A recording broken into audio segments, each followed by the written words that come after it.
I, 40, male, was married to my wife, 37, female, for almost 12 years. We would have celebrated our 12th marriage anniversary in a few months, but unfortunately, she passed away around 6 weeks ago. My wife was diagnosed with leukemia around 5 years ago, and she fought long and hard, but I still lost her.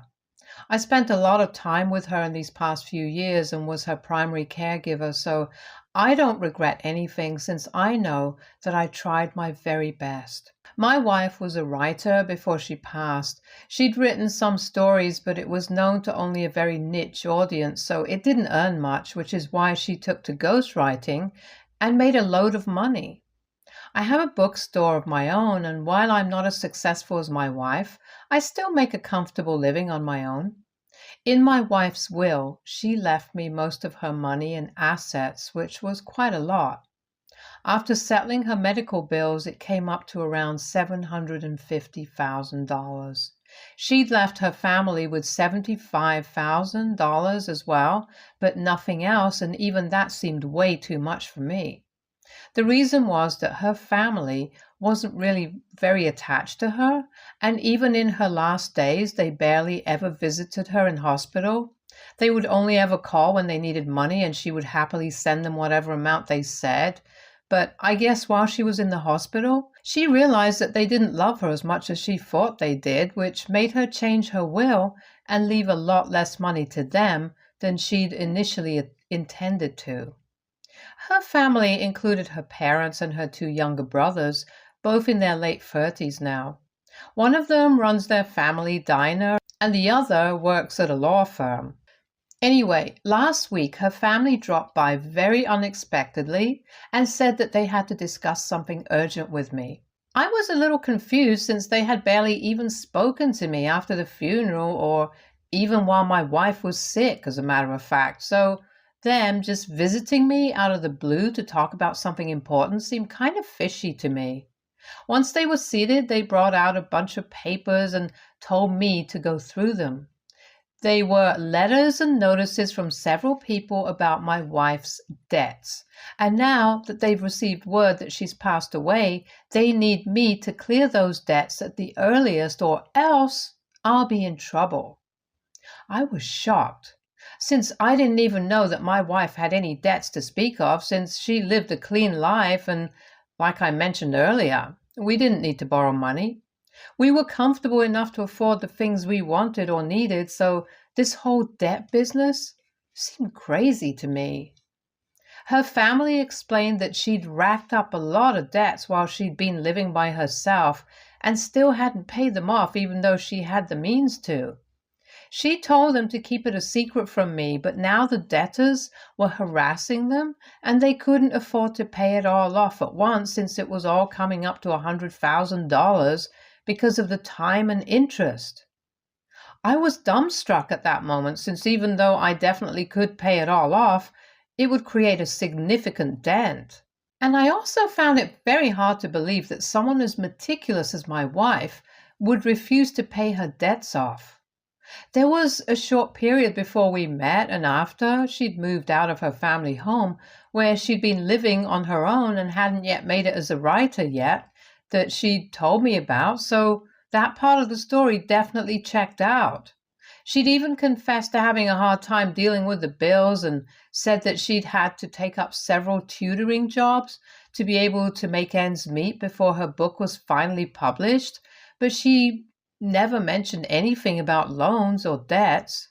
And not once in our 12 years of marriage had anything of the sort ever come up, so her family's visit and these papers had taken me by surprise. I could hardly believe that my wife would do something like this and keep such a huge secret from me, and the more I thought about it, the less likely it seemed. I told her family that I'd need some time to arrange for the money since they'd requested it to be in all cash, and they seemed kind of annoyed that I wasn't just handing them over the money right then and there, but they didn't say anything and told me I had a week. The next day, however, I decided to talk to my late wife's secretary to discuss her finances because something about this whole situation just seemed off. I asked her if my wife had ever mentioned any debts of the sort and even showed her the papers, and she looked just as surprised as I did.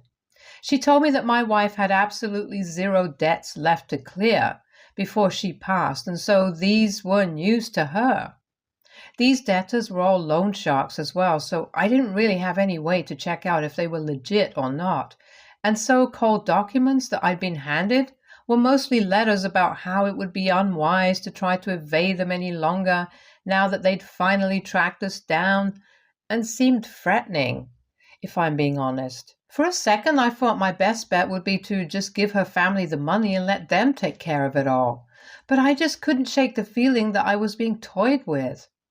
So I decided to speak to my wife's best friend, her cousin, and she ended up telling me a lot of things that drove away any fear that I had. She told me that all those papers that I'd been handed were probably forged by my wife's parents, since they'd been after her money ever since she made a name for herself as a writer. She hadn't even left home voluntarily. She'd been kicked out by her parents after college since she'd wanted to be a writer and her parents didn't think it was a very stable career option. After a lot of fights and arguments, they told her that they weren't interested in speaking to her unless she started making sufficient money, and kicked her out. That really hurt her, but she didn't turn back or give up and started working part-time as a waitress, tutoring kids, and even working on her books alongside all of that to keep going. And no, she'd never taken a single loan from anyone and was completely self-made. My wife's friend was 100% convinced that my in-laws were lying to me and told me to test my theory by speaking to my lawyer and cross-checking, and just to decline my in-laws' request to see how they react. So I took her advice and decided to tell her family that I was not giving them any money and I would deal with the debtors directly myself. And just as I'd expected, they were outraged at the suggestion and started telling me that the money had to be handed over to them first in any case, and my refusing to do so meant that I didn't trust them. I was already feeling pretty suspicious about the whole situation, and their reaction just confirmed all my doubts. They most definitely were lying, and all it would take was for my lawyer to deduce if the documents were forged or not. So, after a couple of days, he confirmed that all the loan sharks that they'd named had been contacted, and none of them had ever even heard of, let alone loaned, any money to my wife, so she was in the clear. I just couldn't believe that her family was harassing their late daughter's husband for money just a couple of weeks after her passing. This was the lowest thing that they could do, and they did so. Honestly, if they just asked me for money, then I probably would have given it to them anyway, because I have way more than enough right now to lead a comfortable life. But they chose to lie and trick me, and even try to make my wife seem like a careless and dishonest person, which I absolutely could not forgive. They've been trying to contact me, but I haven't responded yet because I don't know what to say to them yet. They'd planned to just throw me under the bus and take much more than they were owed. And in my opinion, they weren't owed much, since they'd never bothered to treat my wife well, so I think even what she left for them was much more than they deserved. I'm thinking about cutting them off entirely and suing them for the money that my wife had left to them. They don't deserve it even one bit, and I could think of several other people who'd actually been there for her when she was sick and could do with the money, very honestly. WIBTA if I sued my late wife's family over their inheritance? Update 1. I finally answered their calls and spoke to my father-in-law. He was pestering me about the money and asked me when I'd be handing them the cash, since the debtors were hounding them mercilessly now. Obviously, I knew that he was lying to me now, and I told him that I'd cross-checked with our family lawyer, and I knew that he'd faked all those papers just to take the money from me, and he could drop the act now. For the first few minutes after my accusation, he pretended not to know what I was talking about and said that I'd lost my mind, but I remained firm on my point, and eventually he was forced to admit that he'd been lying. But then he started trying to emotionally manipulate me by saying that it was totally unfair that my wife had left most of her money to me instead of them, since they're the ones who had raised her and had made her capable of becoming such a successful writer in the first place, so they were owed a lot more than they were given. It was ironic to hear him saying that because while they had raised her, they'd also been the ones to kick her out and refuse to help her out when she was struggling. They didn't even contact her until her first book started selling well, which was several years after she'd been kicked out, but she'd been kind enough to welcome them back into her life with open arms. Even then, they hadn't been kind to her and would only use her for her money. They didn't visit her when she was sick, and neither did they try to arrange anything for her funeral. So in my opinion, whatever they'd been given was more than enough. I told them that I wouldn't be giving them even a single dollar more than what they already had, and informed them of my decision to sue them as well. That led to some more outrage, and he tried to argue with me, but I wasn't interested in what he had to say and just hung up. I've blocked them all so that they cannot contact me anymore, and have told our lawyer to file a lawsuit against them at the earliest. My in-laws were served with the lawsuit today, and they were very unhappy about it, obviously. But they decided to let me know how unhappy they were by paying me a visit and trying to make me feel guilty for stealing their inheritance from them. I was shocked that they'd even had the guts to show up at my house after what they tried to do, and while I told them to leave me alone from within the house itself without even opening the door, they were very stubborn and refused to leave without having a word with me first. It was my father-in-law and his wife who'd come to visit me, and I think they thought that they could make me feel sorry for them by sobbing about how they were in mourning already, and now they were about to lose so much money as well. I don't know why they'd believe I would buy their silly sympathy-seeking act, since I, for one, knew exactly how heartlessly they treated my wife. She might have forgiven them because they were her family, but they weren't my family, and so I had no need to forgive them at all. After they were done ranting, I told them that I wasn't going to change my mind and they needed to leave before I called the police to forcefully escort them out. That rubbed them the wrong way, and my mother-in-law started lecturing me about the importance of family values and how I should be standing by their side at a time like this when both families are grieving such a huge loss. But instead, I'm suing them over something as petty as money. I thought that was bold of her, since they'd never thought about any of this when just weeks ago they were lying to me and trying to trick me into giving up my share of the money for their own greed. And after how they treated my wife, it was funny to hear her talk about family values because their family lacked any values at all.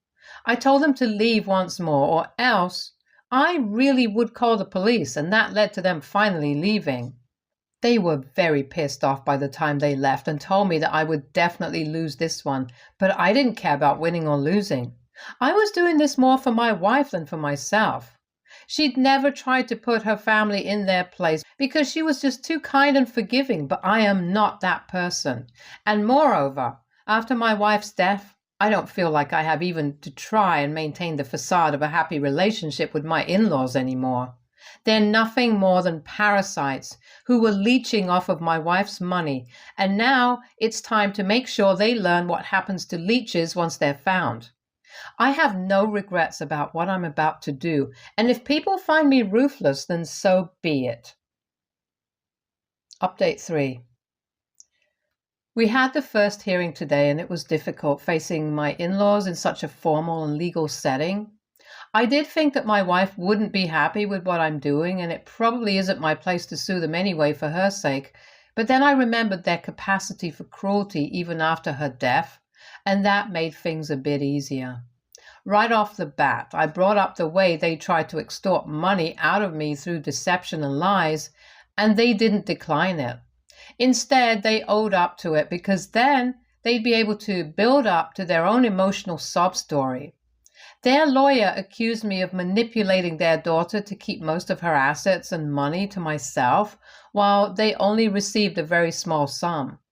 Apparently, I was a controlling husband who took advantage of my wife's illness and forced her to sign her will against her wishes. and made her leave everything to me while my in-laws were cheated out of it all. I wasn't even surprised that they were coming up with this rubbish story to malign my image, since they're most certainly very capable of such things. My lawyer was there to defend me, however, and even though everyone present in the room knew that I was absolutely not the guy that they were making me out to be, we still had to prove it, and that's going to be a piece of cake for me. I guess they should have thought things through before lying through their teeth about my character, because whatever they said was certainly not going to be a match with what all of our friends and the rest of my wife's family had seen. Anyway, after the meeting, my in-laws still approached me and told me to take back the lawsuit and let this go. But I wasn't going to back down, at least not now, because then they'd think that it was okay to harass me for the rest of my life, just like they'd done to my wife, and I wasn't about to let them get away with it. I told them that they could come up with all the lies about me that they wanted to, but the truth was going to be out eventually, so I wasn't too worried for myself. And they couldn't intimidate me into backing off now either.